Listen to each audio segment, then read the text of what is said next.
सीमा रसोई के दरवाजे से चिपकी खड़ी रही, लेकिन अपने आप में खोए हुए उसके पति रमेश ने एक बार भी पीछे मुड़कर नहीं देखा। बाएं हाथ में फाइल दबाए वह चुपचाप दरवाजा ठेल कर बाहर निकल गया और धीरे धीरे उसकी आंखों से ओझल हो गया। सीमा के मुंह से एक निश्वास सा निकला। आज चौथा दिन था कि रमेश उससे एक शब्द भी नहीं बोला था। आखिर उपेक्षा भरी इस कड़वी जिंदगी के जहरीले घूंट वह कब तक पिएगी। दुखी सी वह रसोई के कोने में बैठ गई कि तभी पड़ोस की खिड़की से छन कर आती खिलखिलाहट की आवाज ने उसे चौंका दिया। वह दबे पांव खिड़की की ओर बढ़ गई और दरार से आंख लगाकर देखा। लीला का पति सूखे टोस्ट चाय में डुबो डुबो कर खा रहा था और लीला किसी बात पर खिलखिलाते हुए उसकी कमीज में बटन टाँक रही थी। चाय की आखिरी घूंट भरकर लीला का पति उठा और कमीज पहनकर बड़े प्यार से लीला का कंधा थपथपाए हुए दफ्तर जाने के लिए बाहर निकल गया। सीमा के मुंह से एक ठंडी आह निकल गई। कितने खुश हैं ये दोनों, रूखा सूखा खाकर भी हंसते खेलते रहते हैं। लीला का पति कैसे दुलार से उसे देखता हुआ दफ्तर गया है।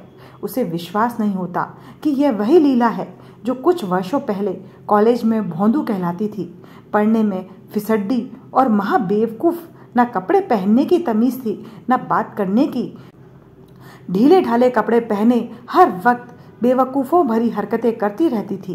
क्लासरूम से 100 गज दूर भी उसे कोई कुत्ता दिखाई पड़ जाता तो बैत लेकर उसे मारने दौड़ती।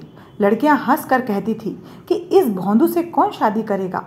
तब सीमा ने ख्याल में भी नहीं सोचा था कि एक दिन यही फुसड्डी और भोंदू लीला शादी के बाद उसकी पड़ोसन बनकर आ जाएगी और वह खिड़की की दरार से चोर की तरह झांकती हुई उसे अपने पति से असीम प्यार पाते हुए देखेगी। दर्द की एक लहर सीमा के पूरे व्यक्तित्व में दौड़ गई और वह अनमनसी वापस अपने कमरे में लौट गई। सीमा, पानी। तभी अंदर से कमरे से क्षीण सी आवाज आई। वह उठने को हुई लेकिन फिर ठिठक कर रुक गई। उसके नथुने फूल गए। अब क्यों बुला रही हो सीमा को? वह बड़बड़ाई। बुलाओ ना अपने लाडले बेटे को जो तुम्हारी वजह से हर दम मुझसे दुत्कारता है और जरा जरा सी बात में मुंह टेढ़ा कर लेता है। प्रतिशोध की एक कुटिल मुस्कान उसके चेहरे पर आ गई। अपने दोनों हाथ कमर पर रख कर वह तन कर रमेश की फोटो के सामने खड़ी हो गई। ठीक है रमेश, तुम इसलिए मुझसे नाराज हो ना कि मैंने तुम्हारी माँ को टाइम पर खाना और दवाई नहीं दी और उनसे जवान चलाई, तो लो ये सीमा का बदला। 24 घंटे तो तुम अपनी माँ की चौकीदारी नहीं कर सकते। सीमा सब कुछ सह सकती है, अपनी उपेक्षा नहीं, और धौंस के साथ माँ की चाकरी नहीं करेगी। आखिर कब तक वे दोनों एक ही घर की चार दीवारी में एक दूसरे के पास से अजनबियों की तरह गुजरते रहेंगे? कब तक एक ही पलंग की सीमाओं में फंसे वे दोनों एक ही काल कोठरी में कैद दो दुश्मन कैदियों की तरह एक दूसरे पर नफरत की फुंकारें फूंकते हुए अपनी अंधेरी रातों में जहर घोलते रहेंगे? उसे लगा जैसे कमरे की दीवारें घूम रही हों और वह विचलित सी होकर धम्म से पलंग पर गिर पड़ी। थप थप थप खिड़की थपथपाने की आवाज आई और सीमा चौंक कर उठ बैठी। उसके माथे पर बल पड़ गए। वह बड़बड़ाती हुई खिड़की की ओर बढ़ी। क्या है? उसने खिड़की खोलकर रूखे स्वर में पूछा। सामने लीला खड़ी थी।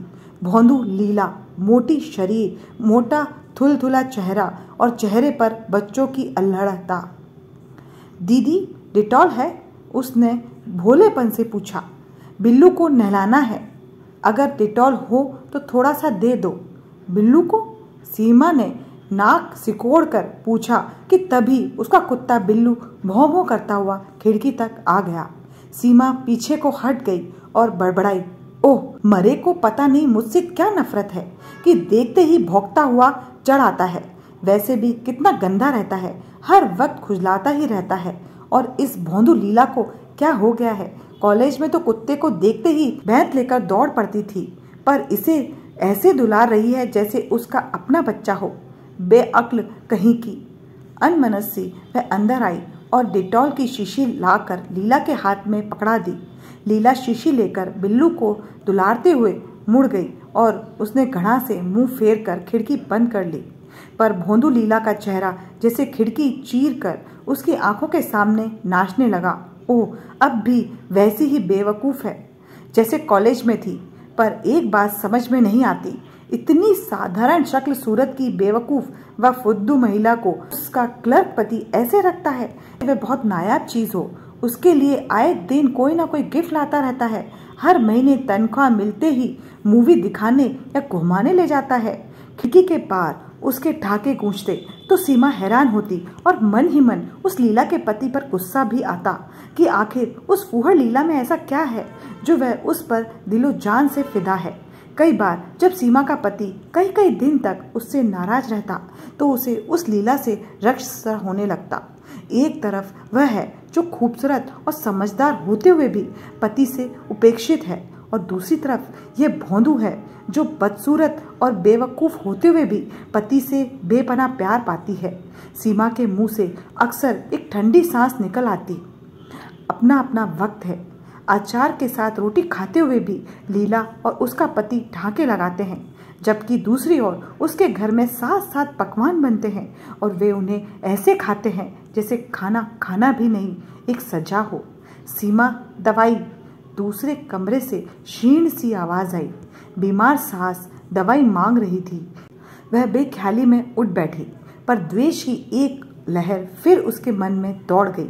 क्या है इस घर में मेरा जो मैं सबकी चाकरी करती रहूं? इतने सालों के बाद भी मैं इस घर में पराई हूँ, अजनबी हूँ। और वह सास की आवाज़ अनसुनी करके फिर लेट गई। तभी खिड़की के पास लीला के जोर जोर से रोने और उसके कुत्ते के कातर स्वर में भौंकने की आवाज़ आई। उसने झपट कर खिड़की खोली। लीला के घर के सामने नगर पालिका की गाड़ी खड़ी थी और एक कर्मचारी उसके बिल्लू को घसीट कर गाड़ी में ले जा रहा था। इसे मत ले जाओ, मैं तुम्हारे हाथ जोड़ती हूँ, लीला रोते रोते कह रही थी। लेकिन कर्मचारी ने कुत्ते को नहीं छोड़ा। तुम्हारे कुत्ते को खा जाए, बीमारी फैलेगी, वह बोला। प्लीज़ मेरे बिल्लू को मत ले जाओ, मैं डॉक्टर को दिखाकर उसे ठीक करा दूंगी। सुनो, गाड़ी के पास खड़ा इंस्पेक्टर रॉब के से बोला, इसे हम ऐसे नहीं छोड़ सकते।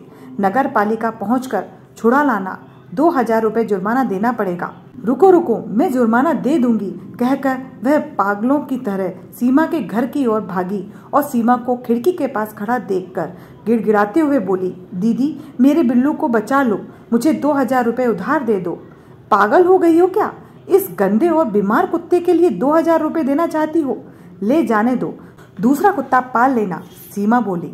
लीला ने एक बार असीम निराशा और वेदना के साथ सीमा की ओर देखा। उसकी आंखों से आंसुओं की धारा बह रही थी। सहसा उसकी आंखें अपने हाथ में पड़ी सोने की पतली सी एकमात्र चूड़ी पर टिक गई। उसकी आंखों में एक चमक आ गई और वह उतारती हुई वापस कुत्ते गाड़ी की तरफ दौड़ पड़ी। भैया, यह लो जुर्माना, मेरे बिल्लू को छोड़ दो, वह चूड़ी इंस्पेक्टर की ओर बढ़ाती हुई बोली। इंस्पेक्टर भौचक्का सा कभी उसके हाथ में पकड़े सोने की चूड़ी की ओर और कभी उस कुत्ते की ओर देखने लगा। सहसा उसके चेहरे पर दया की एक भावना आ गई।